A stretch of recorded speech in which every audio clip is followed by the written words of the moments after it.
Projeto Reina traz agora uma nova opção de ensino messiânico. Projeto Éden. Estudo dirigido sobre Enoque, porque o livro de Enoque merece ser estudado.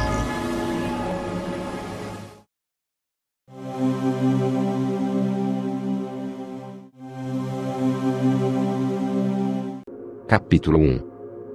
As palavras das bênçãos de Enoque, com as quais ele abençoou os eleitos e os justos, os quais devem existir nos tempos da tribulação, rejeitando toda iniquidade e mundanismo. Enoque, um homem justo, o qual estava com Deus, respondeu: E falai com Deus enquanto seus olhos estavam abertos, e enquanto vi uma santa visão dos céus. Isto os anjos me mostraram.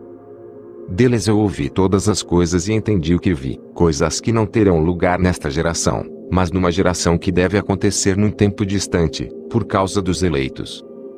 A respeito deles eu falei, e conversei com ele, o qual virá de sua habitação, o Santo e Poderoso, o Deus do mundo.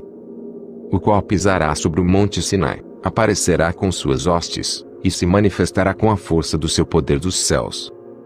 Todos estarão temerosos e os sentinelas estarão aterrorizados. Grande temor e tremor se apoderarão deles, mesmo aos confins da terra. As alturas das montanhas serão abaladas, e os altos montes serão abatidos, derretidos como favo de mel na chama de fogo. A terra será imersa, e todas as coisas que nela estão perecerão, enquanto o julgamento virá sobre todos, mesmo sobre todos os justos, mas a eles será dada paz. Ele preservará os eleitos, e para com eles exercitará clemência. Então todos pertencerão a Deus, serão felizes e abençoados, e o esplendor da divindade os iluminará.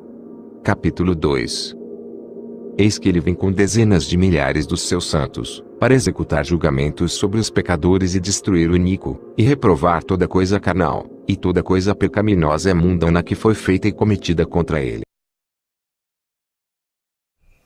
Historicamente, o livro de Enoque teria sido escrito por volta do ano 200 antes de Yeshua, antes de Cristo. Mas levando-se em conta que Yehudá, o Judas que escreveu a epístola, tivesse motivos concretos para atribuí-lo ao Enoque de Gênesis 5:24, então nós temos que considerar que esse escrito é uma transcrição remanescente, tipo a cópia de uma cópia de uma cópia.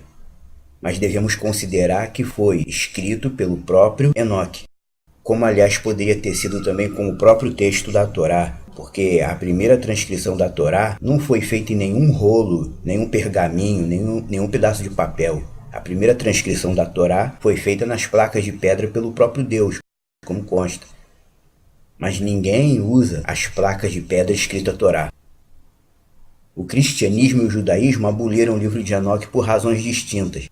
Mas ele era normalmente considerado e respeitado no primeiro século. Tanto que os Judas da Epístola do Novo Testamento citam um trecho dele, dizendo que aquele Enoque profetizou. E era o mesmo Enoque do tempo de Adão, o sétimo depois de Adão, que profetizou. Se foi aquele Enoque que profetizou, então foi ele mesmo que escreveu o livro de Enoque. E se foi ele mesmo que escreveu, é porque o texto provavelmente sobreviveu em cópias de cópias até alguém registrá-lo como foi conhecido por volta do ano 200 antes de Yeshua. E dizer que o livro de Enoque não é inspirado é um grande erro da religião estabelecida. No certo, nós deveríamos fazer como uma congregação messiânica do primeiro século fazia. Olhar para esse livro considerando que foi o Enoque do tempo de Adão que escreveu, e escreveu sobre os últimos dias. E Gênesis 5:24 diz que Enoque andou tanto com Deus que Deus o tomou para si. Como nós poderíamos hoje em dia entender essa expressão? Enoque andou tanto com Deus que Deus o tomou para si. Como entender essa expressão? Para entendermos o real alcance dessa declaração, precisamos olhar para os escritos dele da mesma forma que o Judas, irmão do Senhor, como ele olhou para os escritos dele e transcreveu em sua epístola, que Enoque profetizou, porque era considerado que era do próprio Enoque. O próprio Yeshua, em seus ensinamentos, ele fez várias referências ao conteúdo do livro de Enoque, que na prática está diretamente conectado com a segunda de Pedro e Apocalipse. Muitas coisas que a gente lê na Segunda de Pedro, Tiago, Hebreus e Apocalipse são coisas que só tem paralelo no livro de Enoque. Os judeus rejeitam o livro de Enoque hoje porque ele procede do uso religioso dos essênios e porque ele mostra quase que claramente Yeshua reinando nos céus e sendo venerado pelas hostes celestiais. O homem Yeshua aqui na terra vivia basicamente como um essênio, assim como o Yohanan que o batizou. Yeshua se intitulava Ben Adam, filho de humano, que as Bíblias chamam de filho do homem. Ben Adam. Essa expressão aparece várias vezes no livro de Enoque. Mesmo que tenha aparecido uma ou duas vezes no livro de Daniel, na verdade essa expressão é típica do livro de Enoque. Enoque já começa fazendo referência ao fim dos tempos, logo nos primeiros 2 capítulos. Os essênios viviam um judaísmo diferente do modelo farisaico, mais severo e puro em termos de conduta. E como os essênios eram desprezados pelos fariseus, por não seguir as tradições religiosas que os fariseus inventaram, anos depois, em sua tentativa de reinventar o judaísmo para que ele funcionasse sem templo e sem sacrifício, a classe rabínica acabou desprezando por completo o legado dos essênios, que eram judeus naturais, da tribo de Judá. Logo no capítulo 1 do livro de Enoque, no versículo 2, Enoque diz: Eu entendi o que eu vi, coisas que não terão lugar nessa geração, mas numa geração que deve acontecer num tempo distante por causa dos eleitos. Esse tempo distante se refere ao tempo do fim, e ainda diz que é por causa dos eleitos. Está se referindo ao Israel de Deus, como já falamos em vários outros estudos. O Israel de Deus é o conjunto de todos os fiéis, conjunto de todos os salvos, os messiânicos judeus e os não-judeus. Enoque diz, coisas que não terão lugar nessa geração, mas numa geração que deve acontecer num tempo distante, está se referindo claramente aos eleitos dos últimos dias. Tempo do fim. O que nós estamos vivendo agora eu não diria nem que é os últimos tempos. Nós estamos vivendo os últimos dias. E Enoque escreveu enxergando a situação dos últimos eleitos da terra. Quando falamos dos últimos eleitos, estamos falando da Querrilá, os que pertencem a Deus. E quando falamos de Querrilá, temos que fazer uma distinção clara entre igreja e Querrilá. Talvez as pessoas ainda não tenham se ligado nessa diferença. Quando se fala Querrilá, Querrilá era um modelo congregacional original, praticado pelos 12 de Yeshua e pelos discípulos que eles faziam no primeiro século. Já a igreja é o que a Querrilá se tornou depois que apostatou. Quer dizer, igreja é o que nós temos hoje, não é o que tinha no primeiro século e no segundo. Igreja é o que a Querrilá se tornou depois que se rebelou contra a raiz judaica do caminho. Os judeus do 4º milênio, além de eles desprezarem a comunidade dos essênios, que eram tão israelitas quanto os próprios fariseus, ainda me vem quem? Yeshua, pregando como essênio e vivendo como um essênio, e por isso foi ainda mais desprezado. Quando a gente fala em 4º milênio, a gente vai no capítulo 92, onde tem uma referência. No capítulo 92, Enoque descreve os milênios com linguagem alegórica, chamando-os de semanas. Nós lemos assim: Na 3ª semana, o homem da planta dos justos julgamentos será selecionado, e depois dele, a planta da retidão virá para sempre. Esse homem da planta dos justos julgamentos, do 3º milênio, é o rei Davi, e depois dele virá a planta da retidão. Esse depois dele se refere ao 4º milênio, Yeshua. Yeshua é chamado profeticamente de planta da retidão. Por que planta? Ele é chamado de planta no texto em referência à palavra netzer, que significa broto ou muda de planta, de onde vem a palavra notzeri, nazareno. Yeshua, o Nazareno, é a planta da retidão que viria para sempre, porque através dele a retidão ia brotar e ele ia tirar o pecado do mundo, como foi profetizado. Essa foi só uma pequena referência do capítulo 92 de Enoque. Vamos voltar no capítulo 1 de novo. No versículos 3 e 4 do capítulo 1, Enoque diz: Eu falei e conversei com ele, o santo e poderoso, o Deus do mundo, que pisará sobre o monte Sinai e aparecerá com seus exércitos e se manifestará dos céus com a força de seu poder. Em Apocalipse 19, do 11 ao 14, vemos a mesma cena descrita de outra maneira, quando diz: vi o céu aberto e vi um cavalo branco, e o que estava sentado sobre ele se chama Fiel e Verdadeiro, e julga e luta com justiça. Seus olhos eram como chama de fogo, e sobre sua cabeça havia muitos diademas. E tinha um nome escrito que ninguém conhecia, a não ser ele mesmo. E estava vestido de veste tingida em sangue, e o nome pelo qual se chama é a Palavra de Deus. E seguiam a ele os exércitos no céu, em cavalos brancos, vestidos de linho fino, branco e puro. Em suas visões, Enoque descreve Yeshua como o Santo e Poderoso, o Deus do mundo. Essa expressão Deus do mundo tem a ver com o que Yeshua se tornou para as pessoas, porque entre os fiéis ocidentais, Yeshua é considerado como se fosse o próprio Deus absoluto que desceu à terra em forma de homem. Na verdade, seria quase isso. Dizer que Yeshua é o próprio Deus absoluto que desceu para a terra em forma de homem é um equívoco, porque o homem Yeshua era uma emanação da presença divina. Uma emanação. Emanação é uma forma de manifestação divina, e nenhuma emanação traz a divindade integral. Nenhuma emanação divina vem integral. Não sei se todo mundo já sabe disso, mas quando usamos a palavra emanação, estamos nos referindo a cada uma das aparências de manifestação que Deus tem.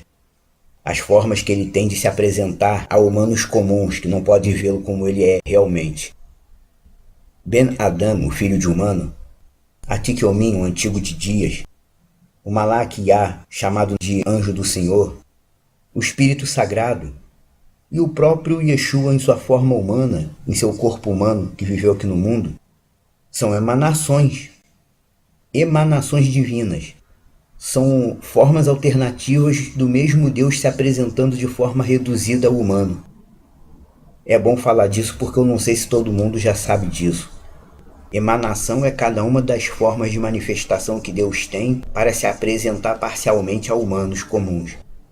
E por definição, nenhuma emanação divina pode trazer a glória de Deus em forma integral, porque se Deus se manifestar diante do ser humano pecador em sua divindade integral, o ser humano vai ser morto apenas pela simples presença de Deus diante dele. E quando Enoque no versículo 4 usa a expressão o Deus do mundo que pisará sobre o monte Sinai, isso é uma clara demonstração de que a emanação divina que falou com Moisés no monte Sinai não era emanação do Deus Pai, era o próprio Filho de Deus em sua forma de Elohim, representando o Deus absoluto que nunca se manifesta diretamente ao ser humano. Deus falou com Moisés através de Yeshua em sua forma de Elohim. Muitos rabinos estudiosos já conseguem entender isso. Até porque em João 1,18 diz que ninguém nunca viu Deus Pai. Só existe um jeito de ver Deus sem ver o Pai. É vendo a manifestação do Filho, Yeshua, Ben Adam. Por isso mesmo que o Deus do mundo que pisou sobre o Sinai, que Enoque viu em sua visão, era Yeshua em sua forma espiritual. Como disse Paulo aos Filipenses, Yeshua existia em forma de Elohim antes de vir ao mundo. Yeshua é a manifestação do Deus Pai. João 1,18 diz claramente que ninguém nunca viu Deus Pai. Só existe um jeito de ver Deus sem ver o Pai. É vendo a manifestação de Yeshua. E aí no versículo 8 do capítulo 1 de Enoque, ele diz assim: então todos pertencerão a Deus, serão felizes e abençoados, e o esplendor da divindade os iluminará. Como já foi mostrado no Apocalipse, depois da restauração definitiva, não haverá mais sol nem lua. Seremos iluminados pela própria luz da divindade que habitará conosco. Yah fez a terra como ele fez, para que fosse possível nós vivermos nela para sempre. Ele não fez a terra para ser destruída, ele fez a terra para poder habitar com a gente nela. Estando localizada no meio do vazio e do nada, como realmente está, a terra necessita de alguma luz para ser iluminada, senão as manhãs e tardes seriam todas escuras. Esse sol que nós conhecemos hoje representa apenas uma pequena parcela da luz espiritual que foi colocada num corpo natural para dar claridade aos nossos dias terrestres. Se o sol não existisse, manhã, tarde e noite seriam escuro o tempo todo. Mas na Nova Jerusalém é a luz integral da divindade que irá iluminar nossa vida eterna junto com Deus. Deus nunca disse que iria destruir a terra posteriormente, mas ele a renovará e purificará, e viveremos nela por toda a eternidade, junto com ele. E Enoque viu isso em suas visões. Por isso que ele já usa o capítulo 1 todo descrevendo a vinda gloriosa do representante de Deus para estabelecer seu reino na terra, junto com os eleitos. O capítulo 2 nós já conhecemos bem, por meio do Judas, da epístola bíblica, a penúltima antes do Apocalipse. Mas há um breve mal-entendido que precisa ser desfeito. O Yehudá, o Judas, da penúltima epístola, ele não citou Enoque como quem menciona um texto histórico, como o pessoal diz. Não, Judas citou Enoque como você cita uma música de um artista conhecido, uma poesia de um escritor. Não, isso não existe. Ao citar Enoque, ele disse claramente: Enoque, o sétimo depois de Adão, profetizou. Enoque, o sétimo depois de Adão. Ele está dizendo que esse Enoque é aquele mesmo que andou com Deus e foi tomado. Ao dizer isso, Judas está fazendo duas afirmações muito importantes: que o livro de Enoque é profético e que o Enoque do livro é o mesmo Enoque de Gênesis 5. São as duas afirmações irrefutáveis e inegáveis que Judas faz em sua epístola. Ao dizer o que ele disse, ele está dizendo e afirmando que o Enoque desse livro é o mesmo Enoque de Gênesis 5. E não é só Enoque, não. Testamento dos Patriarcas é outro escrito de caráter essênio que inspirou muitos discursos de Shaul, Paulo. Quase tudo que Paulo escreveu tem paralelo direto, mas que também não foi aceito pela religião dominante, porque o Testamento dos Patriarcas faz muitas menções diretas ao livro de Enoque. E assim, como rejeitaram o Testamento dos Patriarcas por interesses pessoais e porque cita muito o livro de Enoque, assim também rejeitaram o próprio livro de Enoque. O judaísmo o rejeita porque ele testifica nitidamente a respeito de Yeshua. Não cita o nome Yeshua. No livro de Enoque não aparece o nome Yeshua, mas aparece a figura, um semelhante a filho de humano, sentado num trono glorioso, reinando em meio às hostes celestiais. É Yeshua, mesmo que não cite nome. O judaísmo rejeita o livro de Enoque por causa disso, e o cristianismo rejeita mais por pura ignorância mesmo. O sistema católico rejeitou porque ele ajuda a tirar a venda dos olhos e desmascarar os pontos de manipulação religiosa. E o sistema evangélico, que é apenas um mero filhote religioso, nascido de dentro do catolicismo, acabou acatando esse pensamento por comodismo, sem pensar e sem avaliar, seguindo aquela linha de pensamento. Bom, se os primeiros cristãos baniram o livro de Enoque, é porque ele não é espiritual e ponto. Eles sabem o que estão fazendo e eu sigo eles. O sistema evangélico baniu sem pensar. Esse Judas, Yehudá, que escreveu a penúltima epístola do Novo Testamento, era o chamado irmão do Senhor. Ele era filho de Miriam, a mãe de criação de Yeshua, que nas Bíblias eles colocam como Maria. Yeshua não era filho natural de Miriam, nós sabemos. Mas esse Judas Yehudá, que escreveu a epístola, era um filho natural de Miriam, e por isso era conhecido como o irmão do Senhor. Sendo Judas da família que era, e sendo seguidor do modelo judaico vigente na época, primeiro século, só o fato dele ter dito que Enoque profetizou já mostra que os escritos essênios eram considerados como fonte de estudo espiritual na época. Os fariseus não aceitaram porque eles queriam manipular a religião e ser chefes de todo mundo. Na condição de irmão do Senhor, vemos que Yehudá era um autêntico judeu, como os outros da época, seguidor das mesmas tradições da época. E sendo ele quem era, fazendo parte da família terrestre do Senhor, só isso aí já nos estimula o suficiente a continuar conhecendo o livro de Enoque, que na verdade inspirou muitos outros escritos do Pacto Novo, não apenas esse. Como eu já disse anteriormente, tem muitas coisas em 2 de Pedro, Tiago, Hebreus, Apocalipse, que só tem paralelo em Enoque. Os evangélicos fecham os olhos para isso. Os evangélicos, na verdade, eles tinham se apartado do modelo católico para tentar restaurar a crença original. Mas eles nunca conseguiram fazer isso, claro, pois tentar restaurar a crença original sem readmitir o fundamento judaico da crença, não tem como. Rejeitando o legado que Yeshua deixou com toda a raiz judaica da crença, eles conseguiriam no máximo ser um catolicismo sem ídolos. E é o que eles se tornaram, um catolicismo sem estátuas de veneração. Mas é necessário nós compreendermos o livro de Enoque. Historicamente falando, o livro de Enoque era aceito normalmente pelos judeus até meados do ano 200, ano 200 e pouco. O próprio Flávio Josefo, historiador judeu de renome da antiguidade, considerava o livro de Enoque. Próprio Flávio Josefo, um nome de peso entre os judeus.